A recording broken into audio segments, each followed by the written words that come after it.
ready to transform your product photos into eye-catching advertisements. Let's jump right into Adobe Illustrator and learn how to effortlessly add text to your product images, bringing your designs to life.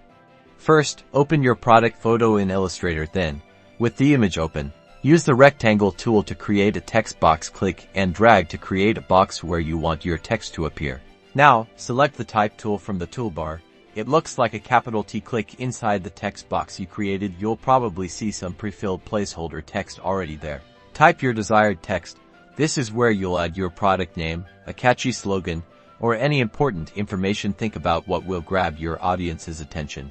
Let's customize the text in the Properties panel, or by opening up the Character panel is where you can change the font size, and the color of your text. Experiment with different fonts to find the best visual fit. Make sure the text is easy to read and complements the product. You can also change the alignment. Use the Selection tool to click and drag the text to reposition it on the photo. Change the size using the corner handles of the text box. Consider adding effects, like a subtle drop shadow, to make your text pop out.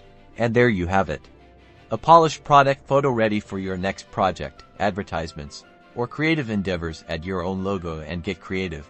Now get out there and start designing.